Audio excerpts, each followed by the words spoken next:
Hello guys, finally ఎంతగానో wait చేస్తున్న one piece హెగ్గెట్ dark అయితే తెలుగు డబ్లో రిలీజ్ అయిపోయింది. దీనికంటే ముందు మనకి కార్టూన్ నెట్వర్క్ వాళ్ళు అయితే 2 సార్లు వన్ పీస్ని అయితే తెలుగు డబ్లో తీసుకొచ్చారు. ఫస్ట్ మనకి వాన్ ఆర్క్ని అయితే తెలుగు డబ్లో తీసుకొచ్చారు. ఆ డబ్బింగ్ అనేది చాలా వరస్ట్గా దారుణంగా ఉండడం వల్ల దాన్ని అయితే చాలామంది అసలు పట్టించుకోలేదు. అసలు అదొకటి రిలీజ్ అయిందని కూడా చాలామంది మర్చిపోయారు ఇప్పటికే.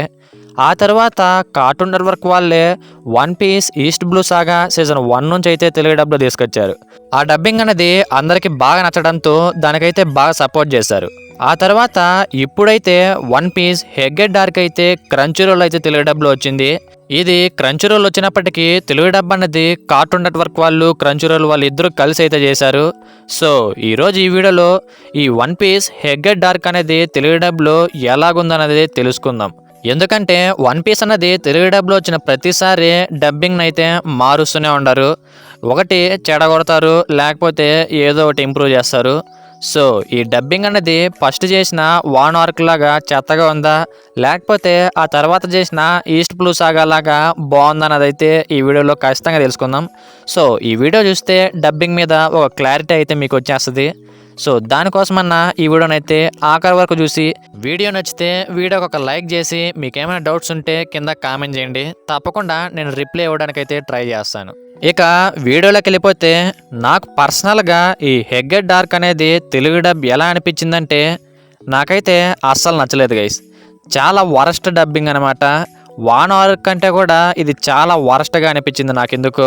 వాన్ ఆర్క్లో అందరికి బాగలేకపోయినా జోరోకి మాత్రం డబ్బింగ్ అనేది బాగా చేయించారు.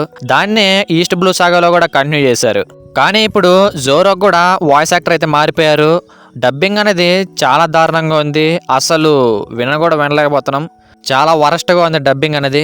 అంతేకాకుండా ఫస్ట్ నుండి చూడకుండా డైరెక్ట్గా హెగ్గెట్ డార్క్ని తెలుగులో తీసుకొని వస్తే ఎవరికి అర్థం కాదు. ఎవరైనా ఫస్ట్ నుండి ఫాలో అవుతుంటే తప్ప ఆ స్టోరీ ఎవరికి అర్థం కాదు. ముందే వన్ పీస్ అనేది కొంచెం కాంప్లెక్స్గా ఉంటుంది స్టోరీ అన్నది. అలాంటిది 1000 ఎపిసోడ్లు అస్సలు చూడకుండా ఆ తర్వాత వచ్చే ఎపిసోడ్లను చూస్తే ఏమర్థమవుతుంది? అస్సలు ఏం అర్థం కాదు. కార్టూన్ నెట్వర్క్ వాళ్ళు ఈస్ట్ బ్లూ సాగా తర్వాత తెలుగు డబ్ని దాని తర్వాత వచ్చే నెక్స్ట్ ఆర్క్తో కంటిన్యూ చేసింటే చాలా బాగుండేది. ఎందుకంటే మోస్ట్లీ ఆ డబ్బింగ్నే వాళ్ళు కంటిన్యూ చేసేవాళ్ళు. డబ్బింగ్ బాగుంది కాబట్టి దానికి అందరూ సపోర్ట్ చేసేవాళ్ళు. చూసే వాళ్ళకి స్టోరీ కూడా అర్థమయ్యేది.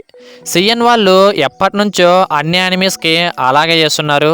హంటర్ x హంటర్ని తెలుగులో మంచి డబ్బింగ్తో అయితే తీసుకొచ్చారు. కానీ దాన్ని 50 ఎపిసోడ్ల తర్వాత అనుకుంటా పూర్తిగా ఆపేశారు. డ్రాగన్ బాల్ని కూడా తెలుగులో తీసుకొచ్చారు, ఆ తర్వాత ఆపేశారు. వన్ పీస్ని కూడా తీసుకొచ్చారు, ఆపేశారు. వీళ్ళు ఇలా ఎందుకు చేస్తున్నారు అన్నది నాకేం అర్థం కావడం లేదు. మీలో ఎవరైనా ఆ డబ్బింగ్లో చూస్తుంటే నాకు అనిపించినట్టే మీకు కూడా అనిపించిందా లేదా అన్నది ఖచ్చితంగా కామెంట్ బాక్స్లో రాయండి. అండ్ అలాగే ఈ హెగ్గెట్ డార్క్ తర్వాత ఏప్రిల్ 5th అయితే అంటే రేపే అనమాట హెల్బఫ్ ఆర్క్ కూడా తెలుగు డబ్లో అయితే క్రంచీరోల్లోనే రాబోతుంది. సో దాని డబ్బింగ్ అన్నా బాగుండాలని అయితే నేను కోరుకుంటున్నాను. మర్చిపోకుండా ఈ వీడియోని మీ వన్ పీస్ ఫ్రెండ్కి అయితే షేర్ చేయండి. అలాగే వీడియో నచ్చింటే ఒక లైక్ చేయండి. ఇలాంటి మరిన్ని యానిమే రివ్యూస్ కోసం, యానిమే అప్డేట్స్ కోసం మన ఛానల్ని అయితే సబ్స్క్రైబ్ చేసుకోండి. నెక్స్ట్ వీడియోతో నెక్స్ట్ అప్డేట్తో త్వరలోనే కలుద్దాం. See you later.